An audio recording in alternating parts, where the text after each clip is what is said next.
कहानी की शुरुआत होती है पुराने जापान में। हम आको नाम की एक जगह को देखते हैं जहां अब भी जमींदारों का राज है। कुछ सामुराई एक अजीब से लड़के को पकड़ कर ले आए। उस लड़के का नाम है काए, पर कोई नहीं जानता कि वो कहां से आया है। सबको शक था कि कहीं ये कोई भूत प्रेत तो नहीं। वो उसे अपने राज्य में रखना नहीं चाहते थे क्योंकि उसकी चमड़ी बहुत सफेद थी और वो उससे डर रहे थे। लेकिन फिर भी वहाँ के मालिक लॉर्ड असानो ने कहा कि ये लड़का यहीं रहेगा। असानो की बेटी मीका को भी वो लड़का पसंद आया और दोनों जल्द ही दोस्त बन गए। अब वो लड़का उसी राज्य में बड़ा हुआ, सबसे अलग। सब उसके साथ पराया सा बर्ताव करते थे, पर फिर भी वो असानो की दया और मीका की दोस्ती के लिए शुक्रगुजार रहा। एक दिन शिकार करने वाले कुछ लोग एक जानवर को पकड़ने गए जिससे सभी गांव वाले डरे हुए थे। वो जानवर बहुत बड़ा था, 6 आंखों वाला। आदमियों को छोड़ो, वो तो घोड़ों तक को हवा में उड़ा देता। तभी हम यसानो नाम के एक सामुराई को देखते हैं जिसकी तलवार गिर गई और वो जानवर के सामने फंस गया।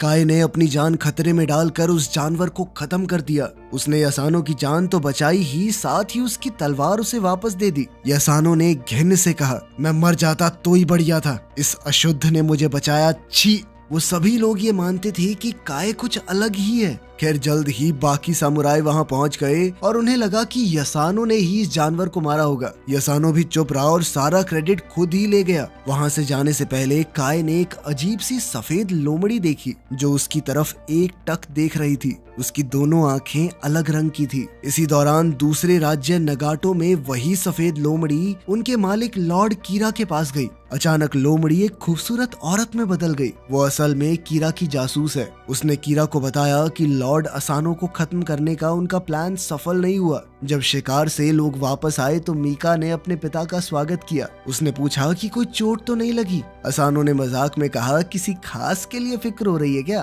तब पता चला कि 6 आंखों वाले जानवर को खत्म करना क्यों जरूरी था। आको में शोगन नाम का एक बड़ा टूर्नामेंट होने वाला था जो कि एक बहुत बड़ी बात थी। सब कुछ बिल्कुल सही होना चाहिए इसमें। असानो मीका के काम से बहुत खुश हुआ। उसने कहा कि अगर तुम्हारी माँ आज जिंदा होती तो बहुत गर्व होता तुम्हारे ऊपर।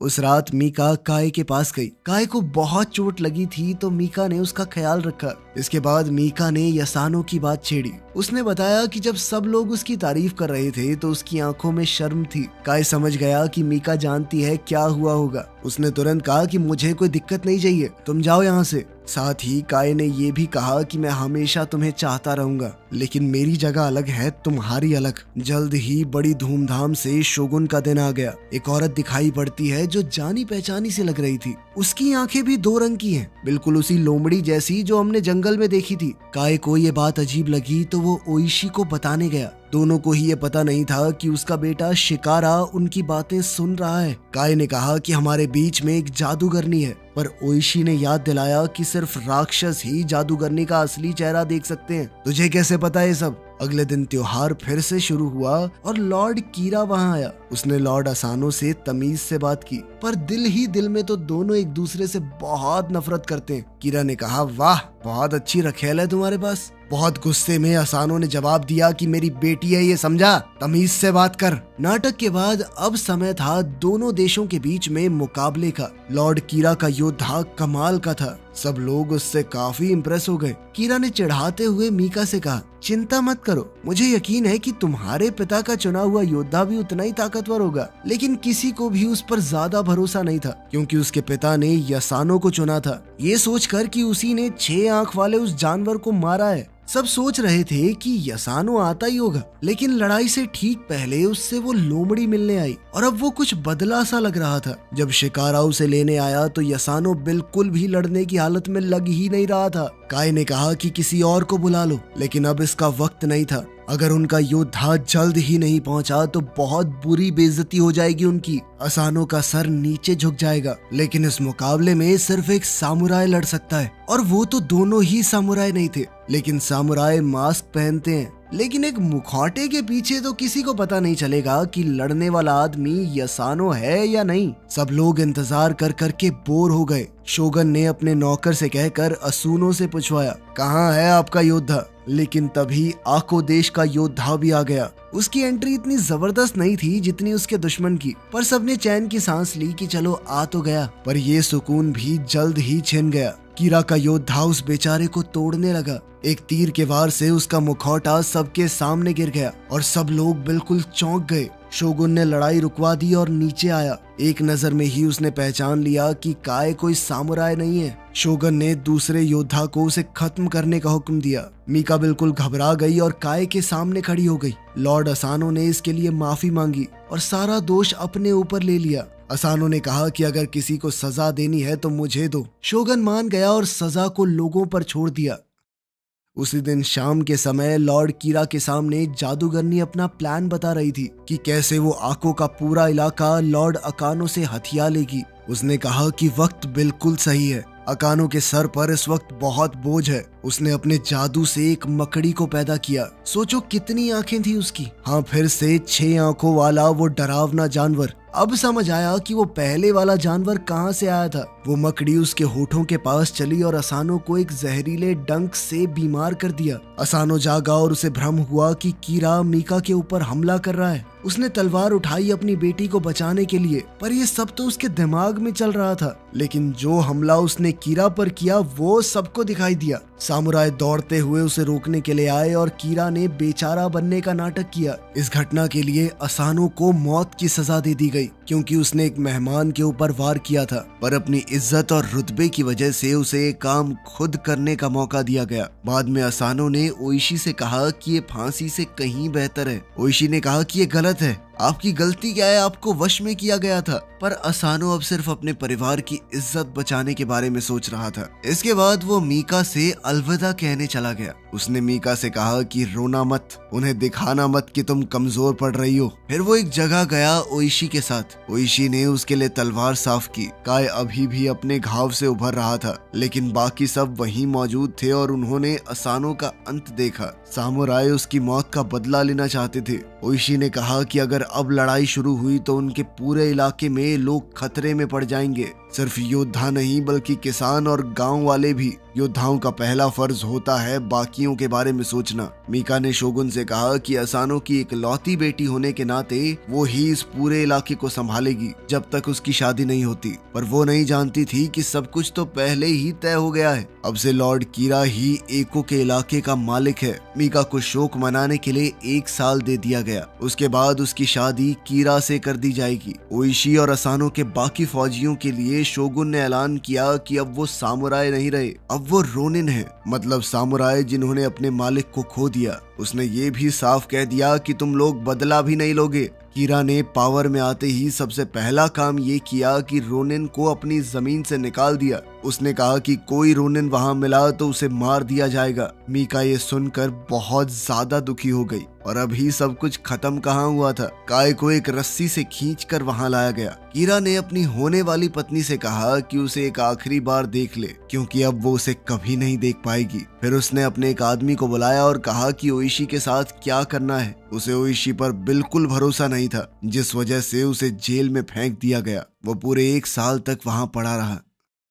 एक तेज बारिश वाले दिन उसे खींचकर बाहर निकाला गया और उसके कमजोर शरीर को वहीं छोड़ दिया गया। उसकी पत्नी और बेटा दौड़ कर आए। उन्होंने उसे गर्म खाना दिया। पत्नी ने बताया कि उसके सभी लोग आकू क्षेत्र को छोड़कर चले गए। मीका को महल में ले लिया गया शादी की तैयारी के लिए, क्योंकि उसे दिया गया 1 साल अब खत्म होने वाला है। ओइशी ने पूछा कि काई के साथ क्या हुआ। शिकारा ने बताया कि उसे तो कहीं दूर गुलाम बनाकर बेच दिया गया है। अब जब ओइशी ने खाना खाया तो सभी बातें जान ली। वो खड़ा हुआ और लड़के से कहा कि तुरंत 3 घोड़े चाहिए। उसकी पत्नी ने रोकना चाहा, लेकिन ओइशी ने कहा कि पूरी दुनिया से कह दो कि हमारा तलाक हो चुका है। कुछ काम है जो बहुत ज्यादा जरूरी है और ये मेरे पास इकलौता तरीका है तुम्हें बचाने का। ओइशी ने उसे अलविदा कहा, शिकारा को कुछ बातें समझाई और घोड़ा लेकर निकल गया। बहुत ढूंढने के बाद जब उसे काय मिला तो वो बहुत बुरी हालत में था। वहां उसे नशेड़ियों के मनोरंजन के लिए बुरे तरीके से लड़वाया जा रहा था। ओइशी उस रिंग में एक फाइटर बन के घुसा,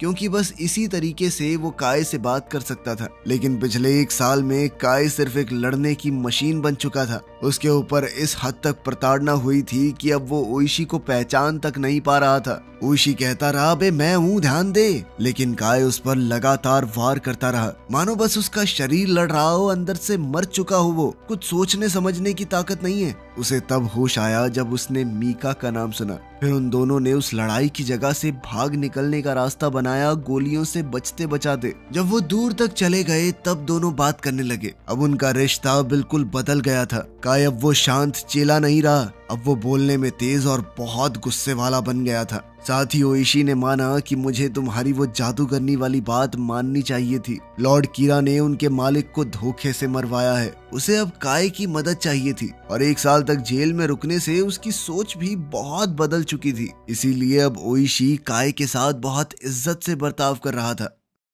जल्द ही कीरा के महल के बाहर एक आदमी पहुंचा। वो डच आइलैंड से कुछ खबर लेकर आया था। उसने बताया कि जिस योद्धा को तुमने हमें बेचा था वो एक सामुराई की मदद से भाग गया। जिसके बाद कीरा ने जादूगरनी से जल्द ओइशी को ढूंढने को कहा। वो चाहता है कि ओइशी को पूरी तरह खत्म कर दिया जाए। उधर काय और ओइशी तालाब तक पहुंच गए जहां शिकारा उनका इंतजार कर रहा था। शिकारा ने ओइशी के सभी लोगों को वहां इकट्ठा किया हुआ था। उसने कहा कि उसके पास एक प्लान है, लेकिन ये प्लान शोगुन के हुक्म के खिलाफ था। मतलब जो भी इसमें शामिल हुआ वो ज्यादा दिन तक जिंदा नहीं बच पाएगा। जैसे ही उसने बताया कि उसका मकसद है लॉर्ड कीरा को खत्म करना, तो सब लोग उत्साह से चिल्ला उठे। सब उसके प्लान के हिसाब से काम करने को तैयार हो गए। किले में बहुत से गार्ड्स मौजूद हैं, बहुत सुरक्षा है, इसीलिए उन्हें पता करना होगा कि कीरा अपने मंदिर के दौरे पर कब जा रहा है। उन्हें और लोगों की भी जरूरत है और तलवारों की भी। ओइशी ने ये काम अपने कुछ लोगों को दिया। उनमें से एक आदमी काय पर गुस्सा हो गया, उस पर हमला करने की कोशिश की,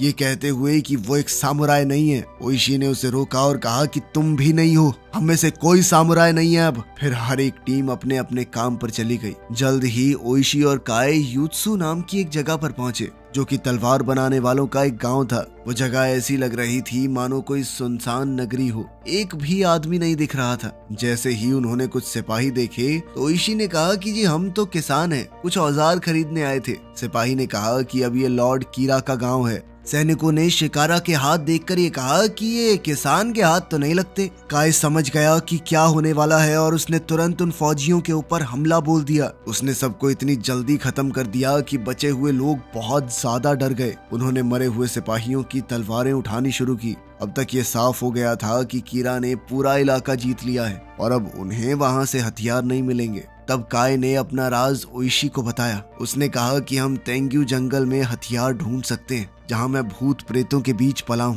उसने कसम भी खाई कि वो कभी उनका दिया हुआ जादू इस्तेमाल नहीं करेगा। ओइशी को उसकी भूत प्रेतों वाली बातें पसंद नहीं आई, लेकिन उसके पास कोई दूसरा चारा भी नहीं था। बदला तो उसे किसी भी हाल में लेना था। तभी उनका एक आदमी लॉर्ड कीरा के अगले दौरे की जानकारी लेकर आया, लेकिन अचानक वो एक सुंदर लड़की से मिला और उधर ही उलझ गया। उसकी आंखें बहुत अलग थी। उसने पूछा, तुम्हारा नाम क्या है? उधर ओइशी के लोग संभल कर जंगल में घुसे। उन्होंने उत्तर दिशा के बारे में पूछा और काई ने कहा कि वहां भूत हैं। इसके बाद ओइशी और काई एक अंधेरी गुफा में घुस गए, जबकि बाकी लोग बाहर ही रुके हुए थे। अगर बहुत से लोग एक साथ गए तो भूत प्रेत नाराज हो जाते हैं। काय ने ओइशी को कहा कि कुछ भी हो जाए लेकिन अपनी तलवार मत निकालना, ध्यान रखना चाहे कुछ भी हो जाए। उधर गुफा के बाहर खड़े रोनिन आपस में बातचीत करने लगे। वो ये समझ नहीं पा रहे थे कि आखिर ओइशी को काय के ऊपर इतना भरोसा क्यों है। थोड़ी बातचीत के बाद उन्होंने फैसला लिया कि हमें काय के ऊपर भरोसा नहीं है। अगर उसने अंदर ले जाकर ओइशी को मरवा दिया तो।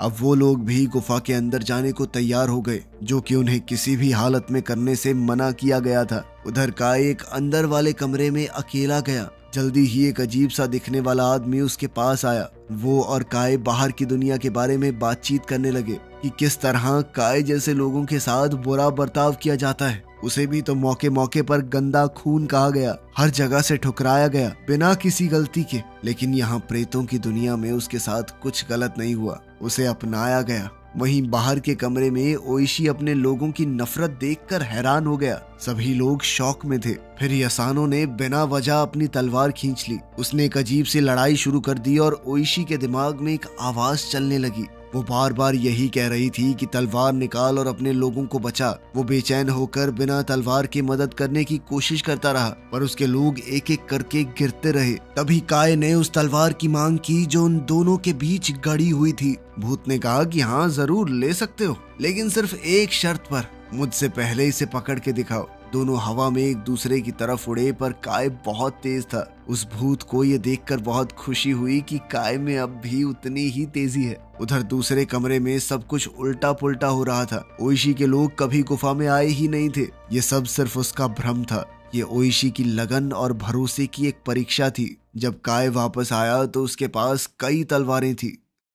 अब सभी रोनिन वापस आको के बाहर आ गए। इसोगाई वहीं पर था और उसने कहा कि लॉर्ड कीरा आज रात किला छोड़ने वाला है। ओइशी ने उसका संदेश तो ले लिया, लेकिन इस बात पर ध्यान नहीं दिया कि इसोगाई की आंखें धुंधली हो गई थी। शिकारा भी लड़ाई में शामिल होना चाहता था, पर उसके पिता ने मना कर दिया, जिसके बाद वो एक बूढ़े आदमी के साथ पीछे रुक गया। रात का समय हुआ और रोनिन चुपके से जाल में घुस गए। एक बहुत ही लंबे बालों वाला इंसान पूजा कर रहा था। उसे बस ओइशी के पास आने का इंतजार था। फिर अचानक उसने पलट कर देखा, ये वही जादूगरनी है। उसके हाथ के एक इशारे से आसपास आग लग गई। बहुत लोग मारे गए, कुछ रोनिन बुरी तरह घायल हो गए। किले में जादूगरनी ने लॉर्ड कीरा को एक तलवार दी और कहा कि ये पहले ओइशी की थी। फिर उसने मीका को चिढ़ाते हुए बताया कि कैसे मैंने अकेले तुम्हारे बाप की बची खुची फौज को भी खत्म कर दिया। उनकी बातचीत के दौरान जादूगरनी ने अपना एक खंजर मीका के पास ही छोड़ दिया, जिसके बाद मीका को एक आइडिया सूझा। उधर रोनिन के कैंप में हमें पता चला कि जादूगरनी गलत थी।